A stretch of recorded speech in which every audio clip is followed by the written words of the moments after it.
காக்கா தொப்புள் கொடி பந்தம். ஒரு காட்டுக்குள்ள அம்மா காக்காங்கிற ஒரு வயசான காக்கா இருந்துச்சு. அதோட புள்ள காக்கா பேரு நந்து, அதோட மருமக ஷைலு. இவங்க எல்லாரும் ஒரு குடும்பமா ஒரு மரத்து மேல அழகான கூடு கட்டிக்கிட்டு சந்தோஷமா வாழ்ந்து வந்தாங்க. அந்த அம்மா காக்காவுக்கு உடம்பு சரியில்லாம அடிக்கடி இருமல் வர ஆரம்பிச்சது. ராத்திரி பகலுமா விடாம அதை இரும்பிக்கிட்டே இருந்துச்சு. அந்த அம்மா காக்கா இரும்பறத பார்த்து மருமக ஷைலுக்கு சுத்தமா பிடிக்கல, வெறுப்பா இருந்துச்சு. எப்படியாவது இந்த அம்மா காக்காவை இங்க இருந்து வெளியில அனுப்புனாதான் நம்ம சந்தோஷமா இந்த இடத்துல இருக்க முடியும்னு அந்த ஷைலு காக்கா நினைக்குது. என்னங்க, உங்க முன்னாடி நான் எப்பவும் சந்தோஷமா இருந்தா உங்களுக்கு ரொம்ப பிடிக்கும்னு நீங்க என்கிட்ட சொல்லிருக்கீங்கல்ல, அது உண்மையா? என்ன ஷைலு இப்படி கேட்டுட்ட? நீ சந்தோஷமா என் கண்ணு முன்னாடி அங்க இங்க சுத்தினா எனக்கு எவ்வளவு ஆனந்தமா இருக்கும் தெரியுமா? அப்படின்னா உங்க அம்மாக்கு உடம்பு சரியில்லைல்ல, அவங்கள எங்கேயாவது கொண்டு போய் விட்டுட்டு வாங்க. அவங்க இரும்பிக்கிட்டே இருந்தா என்னால சரியா தூங்க கூட முடியல. உடனே உங்க அம்மாவை எங்கேயாவது வெளியில கூட்டிட்டு போய் விட்டுட்டு வந்துடுறீங்களா? இந்த நேரத்திலயா? வேண்டாம் ஷைலு, இது தொப்புள் கொடி பந்தம். நான் அம்மா கிட்ட இத பத்தி காலையில பேசுறேன் ஷைலு. சரி, அப்படின்னா நான் போய் தூங்குறேன். உங்களுக்கு என்ன விட உங்க அம்மா தான் முக்கியமா போயிட்டாங்கல்ல. இங்க பாரு ஷைலு, இது வேற குளிர்காலம், நடுராத்திரி வேற.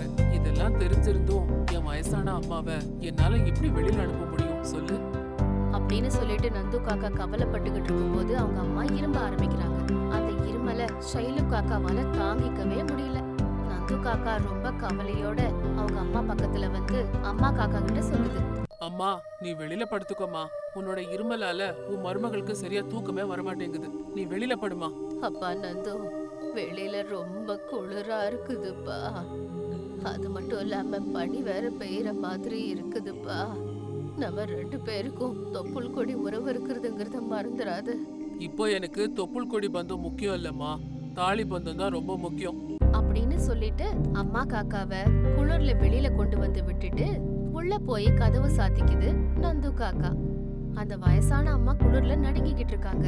இப்படியே நாட்கள் ஓடுது. அதுக்கப்புறம் அந்த அம்மா காக்கா அதுக்குன்னு ஒரு சின்ன கூண்டு கட்டிக்கிச்சு. அந்த கூண்டுக்குள்ள ஏதாவது கிடைச்சா சாப்பிட்டுட்டு தூங்கிடும், இல்லாதனால பசியோட இருக்கும். ஒரு நாள் ஷைலு காக்கா புருஷன் காக்கா கிட்ட பயங்கரமா சண்டை போடுது. நீ சம்பாதிக்கிறதே இல்லைன்னு குறை சொல்லுது. உண்மையை சொல்லுங்க, அந்த பணத்தை எடுத்துட்டு போய் உங்க அம்மா கிட்ட தானே கொடுத்தீங்க. உங்களுக்கு என்ன விட உங்க அம்மா தான் முக்கியம்னா உங்க அம்மா கிட்டயே போயிடுங்க அப்படின்னு வெளியில துரத்து விட்டுருது. வெளியில குளிர்ல நடுங்கிக்கிட்டு இருக்கிற புள்ள நந்து காக்காவை பார்த்து அம்மா காக்காவுக்கு தாங்கவே முடியல. உடனே புள்ள காக்கா கிட்ட வந்து அது சொல்லுது, எங்க பாருப்பா, இந்த குளிர்ல எதுக்குப்பா இங்க இருக்க? உனக்கு தொப்புள் கொடி பந்தத்தை கொடுத்தனா இன்னும் உயிரோட தான்ப்பா இருக்க. எப்ப சாப்பிட்டியோ என்னமோ அப்படின்னு சொல்லி அந்த அம்மா காக்கா புள்ள நந்து காக்காவை கூட்டிட்டு போய் வயிறு நிறைய சாப்பாடு போடுது. அதனாலதான் சொல்லுவாங்க, தாய் புள்ளையோட வயிற பாப்பா, பொண்டாட்டி சட்ட பைய பாப்பான்னு சொல்லுவாங்க.